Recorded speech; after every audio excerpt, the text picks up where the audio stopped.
On this episode of ResiWeek, we talk about InfoComm 2023, one of the largest trade shows in the AV industry, and what residential integrators need to know about that show. And we also discuss how to become a Dissent farmer. All that and more next on ResiWeek. The network for the AV industry. What are you listening to? This is AV. This is AVNation. This is AVNation. This is ResiWeek, episode 385, Uncle Richie and Cousin Joe. Welcome to ResiWeek, your weekly wrap-up of all the latest news and information for the residential side of the AV industry. I am not Tim Albright, who is on PTO. I am not Matt Scott, who is on vacation. I am the leftovers, the producer of AVNation's shows. And the thing is, I'm not really, I've done this for about 4 years now. I would not consider myself an expert at all, which is why I have a panel of people who are amazing in this field, starting with Principal of Fregosa Design, co-host of our very own State of Control, all about programming, Rich Fregosa. Uncle Richie, how are you doing? I'm doing great, Mitch. I am so excited to have you taking the helm on this one. This is awesome. Again, we've spent so many years at so many shows with you, hunched behind the computer, spinning your editing magic, on your two decks, and ripping digital wax all the way through. It's actually I'm looking forward to this, and with my compatriot who you're going to be introducing next. Next, we have no longer the Vice President of Business Development, now a fresh new VP of Commercial for Origin Acoustics, Joe Whitaker. First off, congratulations and hello. Well, thank you, sir. Thank you, sir. I mean, although it's kind of weird that you're VP of Commercial, we may have to kick you off immediately because this is, I don't know if you know, it's a Resi show. Yeah, this may be true. And this is an interesting whole thing because I've been on many shows with you on the producer side, and I think I may have even hosted a couple shows with you on the producer side, and now you get to be the host of a show I'm on. It's kind of neat. Oh yeah, and also this is Tim Albright. You're listening. One time, this is not a regular thing.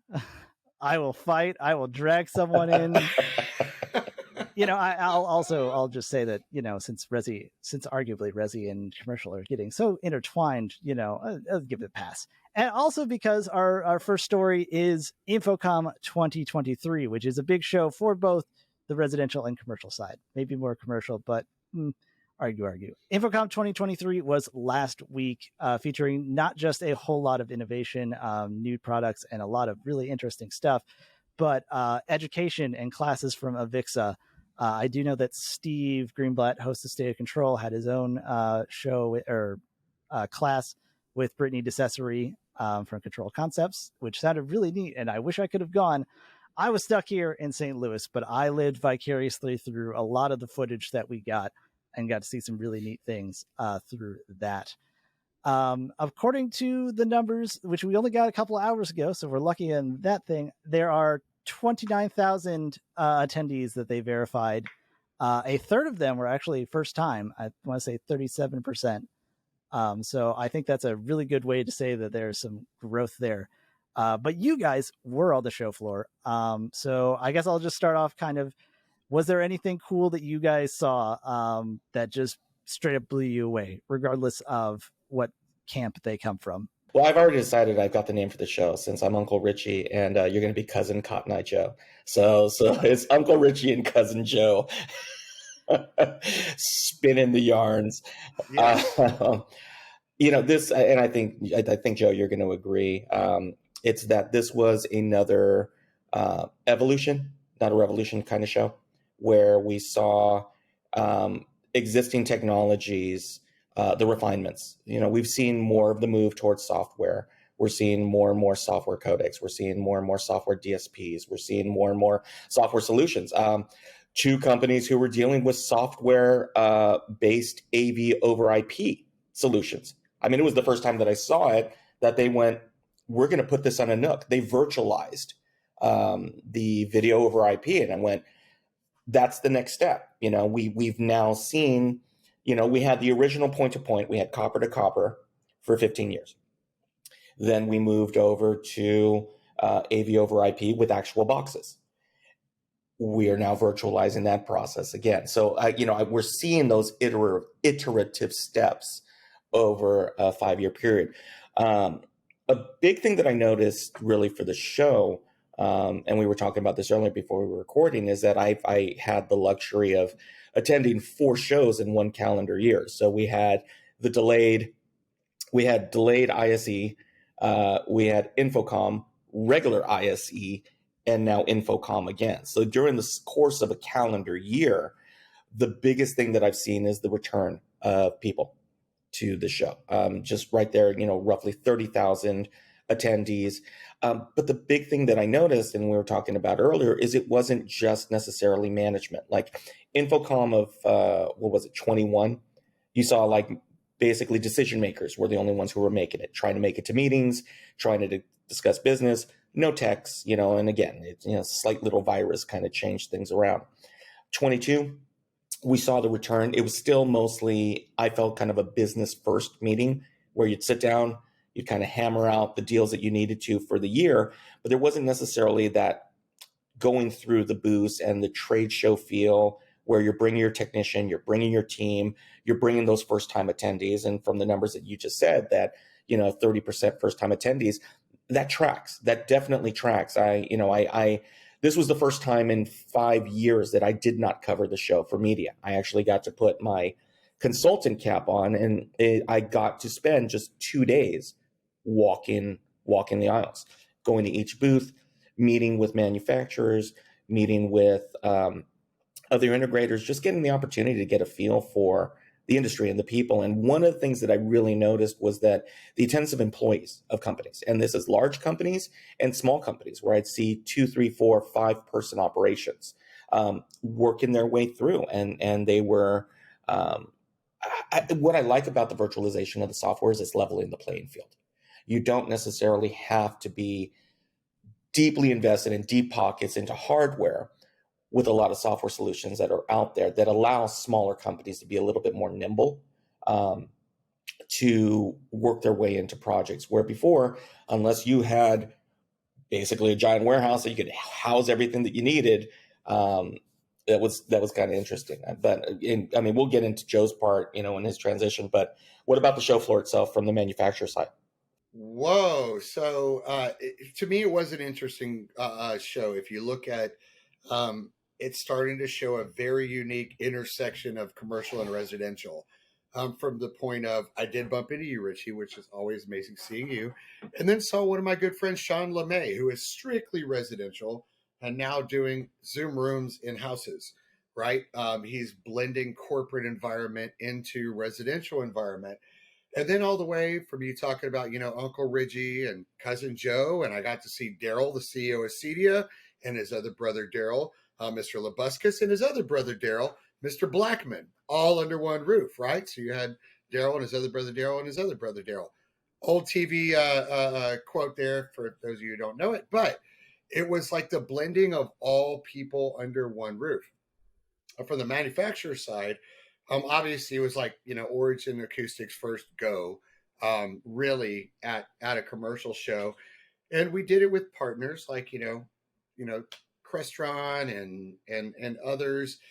But the feel was there, is what I could say from the manufacturer's aspect. Because I went and visited, Crestron and RTI and Atlas IED and Clear LED. And, I got to run the whole thing. And if you really look at it, this year at InfoComm, of course, that good old pandemic really took some steam out for a little while. And by the way, there was this big booth with a very big sign, and they're still called COVID. Please change your name. Yeah, I know exactly who you're talking about. I was like, no, there's no COVID on this floor. But I really got to see something I haven't seen in a while, which I call the rule of 5. It's 5 years for anything commercial or European to hit the U.S. residential market, or another 5 years for it to hit the Midwest. So I really saw, looking through there, the things that RTI is doing with, PoE and Dante amplifiers. I got to visit with the guys at Audinate, Dante. And I'm seeing all these things that points to me that, of course, commercial is the ultimate test market, because very large scale projects, very, process driven, very down to a science. Those are the things that bleed over in 5 years, right? Into residential. We've seen it forever. And I really feel this year was that 1 year. If you look at what Crestron's doing, RTI, Audinate, Atlas IED, all these guys with their big video walls where you look at it and you go, yeah, that could go in a residential client's backyard like tomorrow. Like that can go there right now. And then you look at some of the stuff they're doing with, fireproof audio, speakers, with fire ratings, extreme IP ratings for outdoor weather. Like, you're like, yeah, like that's going to hit residential in 5 years, guaranteed. The one thing I did notice, Richie, is there seems to be a lot of really interesting consolidation within distribution markets, where those distributors, residential side and commercial side, especially commercial side, are consolidating those brands down much smaller, where they can offer a very boutique offering from end to end, whether it be networking, amplifiers, speakers, displays, video distribution. I mean, you look at Just Add Power as with Starin now, right? Who would have thought? So you see this really unique consolidation of the distribution market, which is where commercial plays. Of course, there's dealer direct.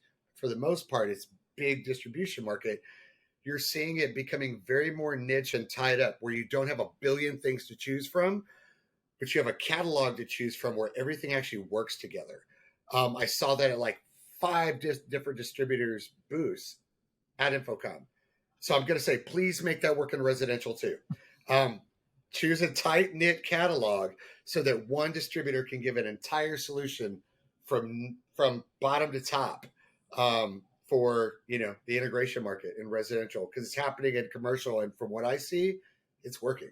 Since you say that residential, it starts off kind of down the line, what's the real big push for integrators? They should be checking out these shows. Obviously, InfoComm's a big show, but they have CEDIA. They've got niche stuff like Lightapalooza, which is very lightware focused. Why check out InfoComm other than that it's big? Well, two-part. It was interesting. I had a chance to sit down with, and unfortunately Joe couldn't make it because he's just too highfalutin right now. He couldn't flatland with us, but I had a chance to sit down with friends that I've known for 25 years, that I hadn't had a chance to see in a while. And we were talking about how when we started in residential, we had taken commercial principles and we had applied it to the residential consulting model, which at the time, 25 years ago in Resi, it was the Wild West. You were cowboys. You just, again, that's where the trunk slamming, adage came from. But one of the things that we've always tried to promote is that there's nothing wrong with good practices. There's nothing wrong with taking a documentation heavy approach. And for whatever reason in residential, because of the way that some people approach residential, some people, they get into the market, they don't necessarily get down to process. If nothing else, what I've always felt that a residential integrator needs to focus on is taking that book from commercial about process. And that's what AVIXA does. You should be able to take a CTS test. And the reason why you should be able to take a CTS, either a design test or an engineering test, is those are simple, basic principles of how sound and video operate in a space presenting to an audience. Now, whether that is an audience of 500 people or an audience of 2 in a dedicated, media room or family room or an office, those principles still apply. But more importantly, it's the process and the documentation itself. So, the one-off shows are great in that they're product, right? You go in, you see the device, you touch it, you talk to the people on there, but that's not education. And part of learning your craft, especially in residential, and again, it's like we always laugh is that, we got into it, 30 years ago because, either our bands weren't making it or we were doing something else. We figured out we had to get a day job and then we all fell into this. but there is a process to it. And so on the front end for the Avixa, and we were talking about, like, InfoComm is Avixa's show. Avixa is the organization. There were, about 100, or if not more, and we can check the numbers, who were there 4 days before the show even opened. And Chuck Espinosa was doing one of the trainings for the CTS prep. Were there just for the education side. But again, right now what's happening is, because of meeting equity, because of work from home, you need to understand the principles of how a DSP works, how you propagate in a room, lighting, framing, everything that comes together, that the way you're designing a huddle space is exactly the same way that you're designing the home office. Okay, you need to have all of those things together. Now, even more so with the way that, we are in a hybrid world. We are not going back. I joked before we started recording that, everybody in the industry, because we're technology driven, loves the fact that we can work from home. We have all these home offices, there's productivity gains and everything else.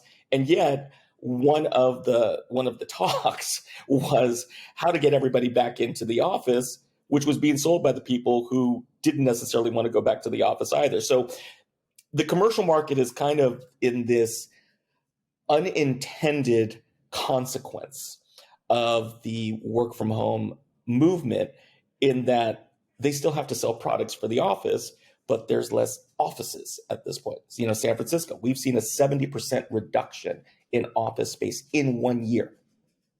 70%. So we now have to, and that's where I think commercial will have to move a little bit towards Resi, in that now commercial has to take into account the home office hybrid situation, where before the Resi side was saying, how can I get a C-level executive to get a conference room feel without them physically going in? So, what's happening right now with a big show like InfoComm is it gives you a much bigger macro view of where both industries are going to start colliding into one another. And it's not only just commercial. You're talking education, you're talking enterprise, you're talking Resi, even bespoke. The 21:9 screens that are out there, the Samsung Wall, the LG OLED, all of those out there, there's going to be cameras sitting on top in that media room with proper lighting, proper microphone, which they're, Dante or DSP. I mean, again, I view the ability for a residential space to be turned into a conference space and be a multi-purpose space, right? And you've got a family room that is going to be great just for when you're watching football on Sunday, as it is when you're having a Zoom meeting or a Teams meeting on Monday. And so a large show like InfoComm, from a business owner standpoint, goes, hey, this is where your business model needs to go. Because if you're just focusing on the niche side, like we did pre-pandemic, you're not necessarily going to either hit your profit goals or you're going to be around, because it's moving too quickly. And the tide has shifted on this at this point. I'll make my comment on that quick and easy. While, shows like Lightapalooza do have their value. We at Origin Acoustics now own a lighting company that does linear lighting called Lighting Leaf. We understand the value of that. But in technology, the old adage is the best. You have to surround yourself by the people you would like to emulate, the people who you would like to be. And within all of technology, the consummate professional is at InfoComm. That is where you get to sit beside the real professionals, something that, the lighting industry or even the CD industry is still struggling with.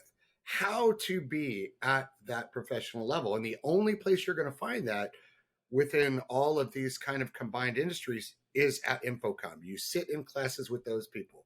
You have dinner and have drinks with those people. You have to emulate who you would like to be like. And that is the only show where they're all at. Now, I will say, yes, at ISE, Richie, too, we've been there. There are a lot of them there. But the true concentration of them is at InfoComm, hands down. That's where you go to one-up your game, especially if you're residential. That's where you go to learn all the things Richie just talked about. The professionalism, proper documentation, process management, all of that stuff. If you want to be the best of the best, You go find that at InfoComm and you rub elbows with those guys. That's why you saw, some CEDIA board members there and CEDIA CEO there. That is where the professional meets. And it will bleed down. Like, don't get me wrong, all you guys listen to ResiWeek, it will bleed down heavily into residential, but it all starts with those larger companies. The suit and tie guys. That's not me, of course. Most of you know me, but that's where it all happens. So the big reason for InfoComm, especially for the Resi guy, is that's where you one up your game for sure. I'm going to call out one of our friends who was a perfect example of this. Heather Sidorowitz was at the show. 30 years ago, her dad's shop was a TV shop, right? First person I saw. Successfully transitioned their model from a Resi model to that commercial model and is doing fantastic commercial work.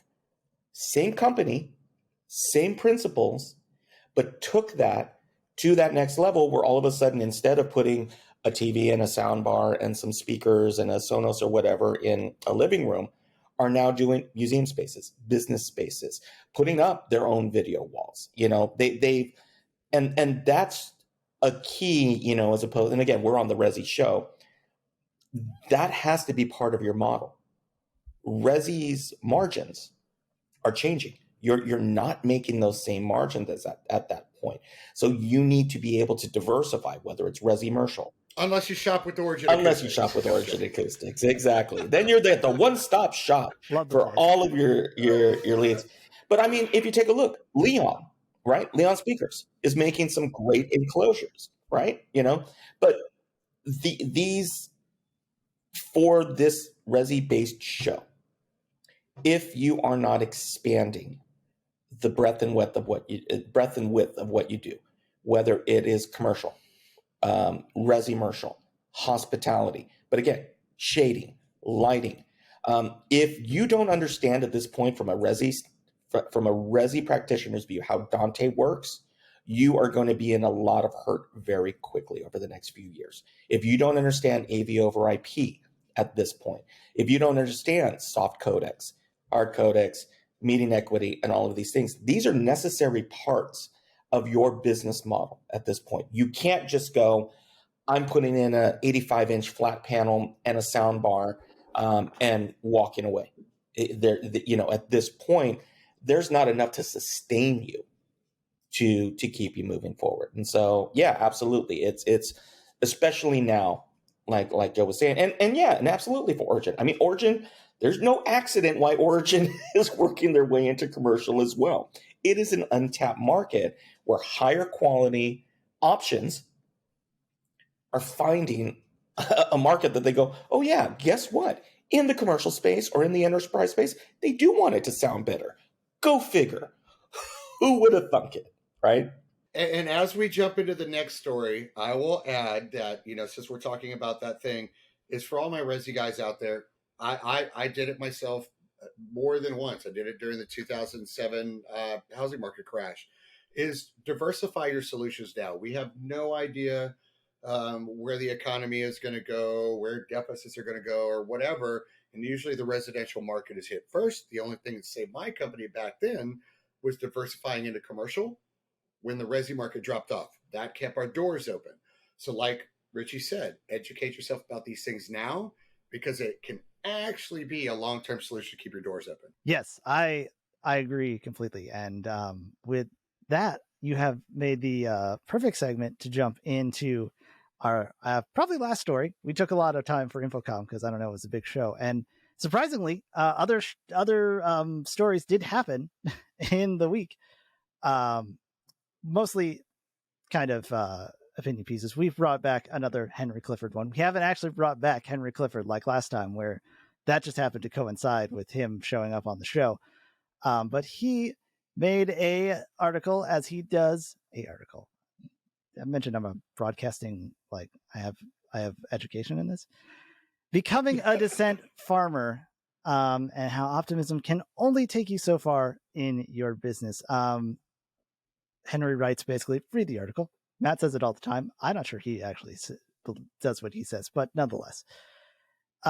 He talks about being a Dissent farmer, and that is not finding the things that are bad and picking them up but instead kind of going through the team. When somebody, you want to be an optimist, you're as a business owner, you want to say, I hope we make our goals, but you need to know when to say what's going to happen when that doesn't happen. Joe, I'll start with you. You've had a company, and you've successfully fostered it off and made it its own thing so it can go on your own. How do you balance that? How do you balance the optimism of we're a company and we can do stuff between, oh God, I got to get all this, all this stuff is in the way and this thing can happen and what could, how do you do that without cracking? Oh, sorry. So I do it even today with Nick, although we have a different term for it.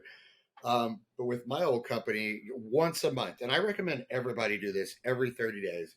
Keep track of the news, keep track of economies, all that kind of stuff. But once a month, you need to have when shit happens meeting. That's what my meeting was. When shit happens, you go through everything: economy, stock, supply chain, the whole nine, and you go, if this happens, where do we go? And you have all your research done ahead of time. Housing market crash, perfect example. The pandemic, horrible example, because nobody was prepared for that. So you have to have a moment of clarity where you look at when things go wrong, what do I do? You have to have that there. Like, you cannot succeed long term without a backup plan. You always have to have a stage two, whether it go from, okay, we're just going to like power wash houses now. Has nothing to do with technology, but you got to have a backup plan. You got to keep all the people that work for you's families fed. You got to keep the doors open, the lights on, etc. You have to have a when shit happens scenario. You really do. And in our industry, it's actually a lot easier than other industries, because you look at when Texas tried to regulate integrators installing cameras and forcing them to get security licenses. You look at the 10, 12 volt state of New Jersey. You look at all these things, and you not only have to plan for it, but you also have to build in an agility, not just into monetary or process, but also in culture. You also have to have executives, all the way down to the guy who sweeps the floor in the warehouse, a mindset of immediate agility, so that when something happens, which, guys, we all know it could happen in the next 6 months. When something happens, can we all be agile enough to either execute on a previously determined plan, or just throw all the chips in the air and see what falls and see how we can stay in business and how we can turn it around? You have to have monthly, oh my God, meetings where, oh my God, this might happen. What is our plan moving forward? Because if you don't, you will be like the hundreds of companies during the housing market crash. Companies friends of mine owned that within 3 months didn't exist anymore. So you have to have that mindset. And when you have that mindset, the transition into exit strategy can actually become a thing. Mitch, you've been hosting, producing the show forever. You've heard everybody talk about exit strategies for like ever, but you only hear a few people doing it. The only ones that can do it are the ones that have implemented some form of backup plan or agility strategy so that they can, because you can't exit unless there's agility strategy, because guess what happens? The main person in the front is no longer there. That's another shift. So those are all things for planning for either longevity or exit strategy. Yeah, I hear that. Rich, kind of same question. How do you, obviously you can't account for everything. If that was, you'd be an amazing businessman. But how do you come up with those? Is it just your shit is happening meetings, or is it, do you have to, how do you plan for that? So a lot of my career is built on explaining that it's not an if, it's a when something happens. And I do a lot of forensic work, right? We do a lot of rescue jobs. So we come in after a project isn't necessarily successful. They maybe get 40% of the way, 80%, maybe sometimes even 90% of the way. And then, the failings happen. So we're able to kind of go back and do the forensic review. We always call it the Quincy review, right? We basically do an autopsy on the system and go, where did all of these things go wrong at this point? And we find out, okay, great. There was a communication breakdown between you and the client where all of a sudden you had a scope creep that occurred.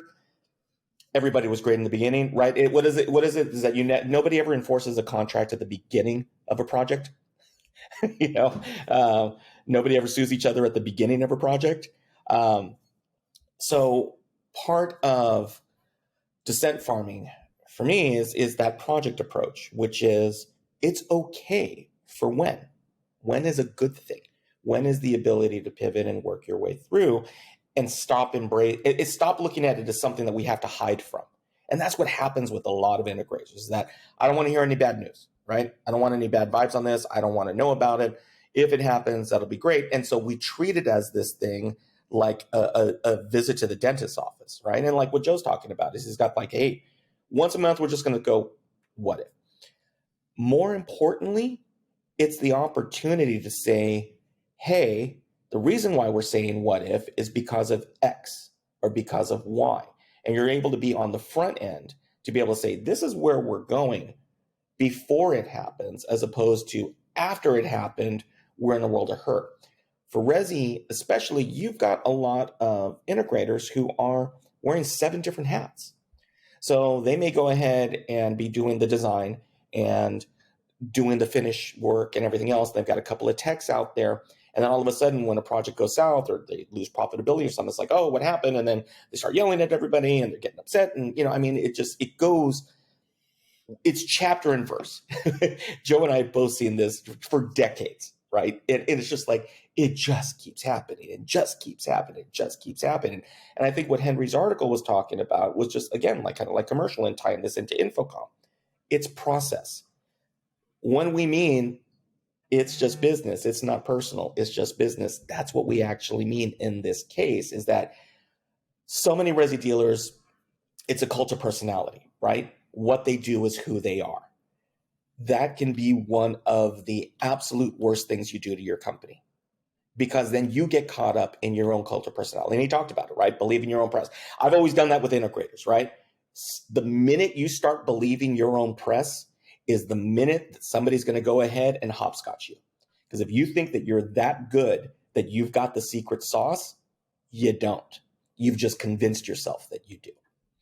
And so the Dissent farming, and it's not knocking yourself down. It's just, and it's funny, like, Joe's a martial artist, and I'm a martial artist, is that there's a certain point, we call it flow, right? You need to be able to find your flow. And when you find your flow is not when things are going well, but when things are going poorly, because you recenter, you refocus, and then you reestablish, right? And we always have a saying that slow is smooth and smooth is quick. That's what Dissent farming does, is it slows you down, takes a moment at what could happen, and to steal from Joe, that's where your agility comes from. Your agility comes from not moving quickly, but from planning slowly.